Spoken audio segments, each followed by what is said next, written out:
still morning. We wanted to give an opportunity today to, of course, talk about anything that y'all want to discuss from the House floor this week. Pretty non-controversial week, which was a nice shift. And we got some good things done, but then also, you'll see standing behind me, I have various members of our St. Louis caucus here. We know the topic of conversation is Prosecutor Kim Gardner, and I'm sure that y'all have lots of questions. What I will say as the Democratic House leader, our caucus has not taken a position on what's been going on in the city of St. Louis. I can tell you, as someone who lives in Springfield, I fully support the members behind me making decisions for their community, and I fully support the elections that folks within their community have. I will say Attorney General Bailey's comments of moving to a quo warranto, or however you say that, I feel is unjustified. If you look at the definition of that, we're really looking at a legal cause for her to not be qualified as a prosecutor, and unless he's got something up his sleeves that we don't know about, I really don't see how he can move forward with this as anything other than an empty threat. I do find it also interesting that we have an appointed elected official calling for the resignation of someone who was elected multiple times within their community. It is no secret that St. Louis is struggling when it comes to crime. We know that.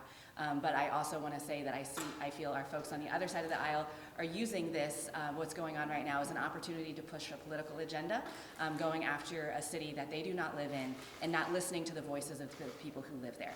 So with that, I actually want to open it up for the folks who reside within the city to give their thoughts or answer any questions that y'all may have. Thank you, Crystal. I appreciate it very much. I'm Steve Butts from the city of St. Louis, lifelong resident, and love the city. It is true, absolutely, elections are the most sacred thing we have. Kim Gardner's been elected twice, overwhelmingly both times. There does come a point when an elected official, and in this case it has certainly happened, that I believe Kim Gardner, our circuit attorney, has lost the confidence of many, many people in the city of St. Louis. I do think it would be in the best interest of the city, and this is my opinion, I'm not speaking for the caucus, for Kim Gardner to resign and let the city move on.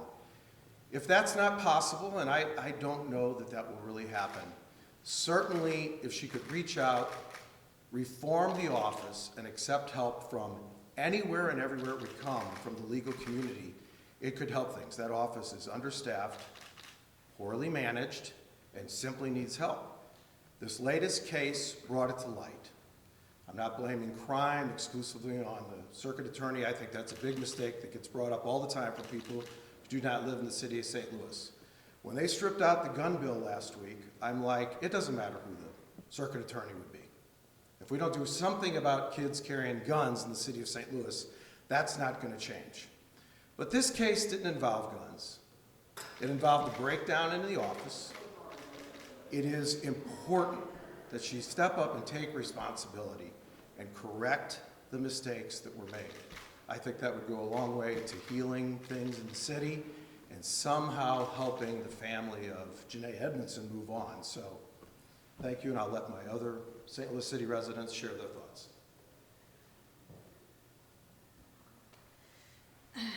I'm Donna Behringer, and I represent the 82nd District. All of my district is in the city of St. Louis. And before I was a state rep, I was an alderman for almost 14 years. I have been sounding the bell that we have serious issues in this office. And the reason is because I do have constituents. I have one specifically that had their brother executed in the alley. They waited 4 years for it to ever go to court, and they went through 12 attorneys. And the heartbreak and the ache that they feel every time all the family members come in from out of town to go to that court has worn on them. So I have had constituents who've made it very clear that they want Kim Gardner to step down. So my district has told me that's what they would like, and I agree with them. Thank you. Good morning, everybody. State Representative Rasheen Aldridge from the 78th District. So glad to be here this morning. You know, when we talk about crime in St. Louis, we also have to understand St. Louis is much unique than other counties in the state of Missouri. Crime is a multi-layered issue that we have to face in St. Louis. When you talk about poverty, when you talk about lack of resources, when you talk about communities like mine, Representative Anderson's, Bosley's, Collins, a lot of districts that are north of Delmar, and even some south, have not been getting the proper investments that they need, or some communities feel like what's a reason to even be part of their community? However, though, we have had a circuit attorney's office that I think has truly lost the trust and hope of the people of the city of St. Louis. It's been constant lack of evidence that she says she's able to provide to be able to make sure that victims' families get justice. This last incident last Saturday actually took place in my district. Seeing the statement that Circuit Attorney Kim Gardner had put out a few days ago was very disheartening, disgusting, and I felt for the family. It was unfortunate that she took that moment to kind of go in defense mode and not talk about and just say sorry and be held accountable. And say what happened was wrong, and she's truly completely sad about it and will do better, but instead we've kind of been getting the same old from Circuit Attorney Gardner of lack of answers, not really responsive. In my opinion, I'm not at the level to say go as far as resign. I'm still talking to people in my district, which a lot of people in my district, especially in the downtown area, have called for Kim Gardner to resign, but I'll be taking the weekend just to talk with them to figure out what will be the best option. The fear of her resigning and having the governor appointing somebody instead of the people of St. Louis electing somebody is a big concern of mine. Local control is important. But at the end of the day, that office has to do better. There needs to be better leadership coming from Kim Gardner. The people of St. Louis are losing trust in her ability to run that office, not just daily, but honestly every minute, every second of the day, and her actions is not helping.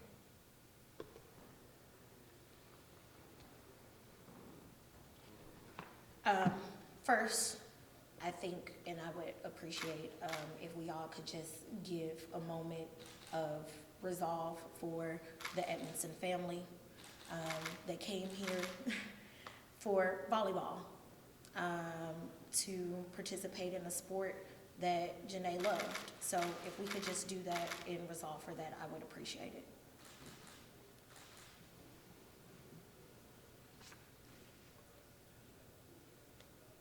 Thank you. It is hard to have these conversations when a tragedy like this has happened, when you try to stay in the logical mind frame of what's happening in this state building and how this tragedy is being politicized and turned and used to try to what we call take over the city of St. Louis, or the St. Louis City takeover. This is going to be an attempt to push through legislation like taking control over the City of St. Louis Police, an attempt to take over the City of St. Louis Circuit Attorney's Office. This is not about one individual. This is about those who will come after Kim Gardner. Legislation that will be passed makes it so that it's 5 years if a special prosecutor is appointed in any county. That overgoes the actual term of when a person is elected in that office. We as the people of St. Louis and as a voter in the city of St. Louis, I want my vote to be heard. And I've got on, in August of 2024, if I choose to support Kim Gardner or not, just like many others in the city. I also have a vote to say, this is not someone that I want in office, if that's what I choose to do, like so many others. I think it's imperative that we do not lose sight of the politicizing of what is going to happen in our city.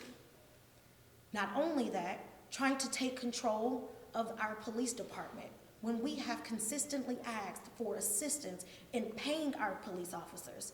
If this was an issue of defund the police, then here we're seeing it. We're seeing what defund actually looks like, because we're losing traffic officers. We're losing officers who are not wanting to stay in the city because they can't even get promoted within. We've got to do better of making sure our public safety overall is appropriate and effective. We have on north side of in North St. Louis City, when we were talking about traffic and speeding, they installed speed bumps. The city put forth a plan to try to minimize speeding by putting in speed bumps. There is a lot that we still have to do. I say we are not giving the GOP fuel to a fire to take over the city of St. Louis. The citizens of the city can recall, can vote her out. And I think that's exactly what they should do if that's what they choose to do. But we should not give them fuel to the fire for doing this. Thank you. And with that, we're happy to take any questions you all may have. It's the same question. So the special prosecutor bill that the House passed a couple weeks ago, you know, it wasn't targeted at St. Louis, but it was targeted at St. Louis at Circuit Attorney Kim Gardner. If she were to be removed or resigned, do you see maybe momentum of that bill slowing or dying? I think that it's definitely possible that it would stop or slow down. But as Representative Bosley pointed out, you know, we are seeing lots of bills, not just the one, year after year that I've been in this building, specifically targeting the city of St. Louis. The very first one that I can recall is when they took away the city's minimum wage that the voters had passed on their own. And so will it slow down the attack on St. Louis? I don't know that it will. That specific bill, it might, but I think if it does, it may just be for a moment, and that we'll continue to see the attacks. So what's taking place this week hasn't changed anybody's opinion on that particular bill, on House Bill 301. Like, even those that may be calling for her to resign, it hasn't changed the position on whether that's good policy. I'm happy to let anyone behind me answer that. Nobody has said to me that it changes their opinion on it. I think what you've heard today is, and what we've heard for months and years actually around this conversation, is that folks have concerns around Attorney Kim Gardner's office and the way that whether it's management, whether it's funded, you know, there's an array of things that folks have concerns about. That is a separate conversation from some of the bills that we're seeing moving. And unfortunately, there are lots of topics thrown into these bills, like toddlers carrying guns down the street, and that is not necessarily the same. So folks may have individual feelings, but I think as a whole, I don't see much change. Anyone wants to add anything? So HB 301, is that what you're referring to? I was one of the Democrats that sat on it. It was 3 Republicans, 3 Democrats. And our only job was to come up with pieces that would help with crime and public safety for the state of Missouri. And of course, assuming that just helping out the prosecuting attorney's office in the city of St. Louis would solve all of our issues is not the case. And that's why I had put the guns in there, to get it out of the hands of minors. So each of us brought a piece into that HB 301. So even if, let's say, this is moving faster, there's other parts of it that, I know I'm not a lawyer, that were very good, that would help the state of Missouri, that we've not changed. So I'm hoping that that bill, with the good parts in it, and then maybe they'll consider putting mine back in it, and we're in the Senate, could help our city, because it's not just one thing that's going to solve our issues. Thank you. Any questions? Yeah. Yes. I will change the subject. So you guys passed state worker raises this Yes. week. You know, that was, and that by February versus March 1st, deadline 1. What do you think of the expediency of getting it done this year versus last year, where it seemed to take a little bit longer on passing state worker raises? Yeah, I'm grateful that that the governor made it such a priority and that did put that deadline, and that the House leadership has decided to listen to that. As we've seen in years past, there was from the budget chairman's office some dragging of the feet in that. But as I said before, we're extremely grateful, very proud to vote for that bill, but that is just a starting point. It is not enough for where our state workers need to be. It is barely a cost of living increase. So yes, we're thrilled that it's happening. We're happy that it's happening as fast as it is, but I hope that we do more in the budget process. The Senate this week passed the Medicaid expansion for new mothers to go for a year. It did have some stipulations. This might be a question for you, Representative Bosley, because I know this is your bill. It had some changes, one of them being you have to kick off so many people off of Medicaid before that program can start. Thoughts on that? I mean, I know it's probably going to happen anyway through the re-enrollments. I'm curious as to your thoughts on that change. I mean, that provision within itself, I'm hoping that that's something that can come out clean. I know that House members who have the bill, which was heard multiple times in emerging issues, we've all have a consensus of this is something that we want to come out clean, because at the end of the day, we're trying to do what we can to lower our maternal mortality rate.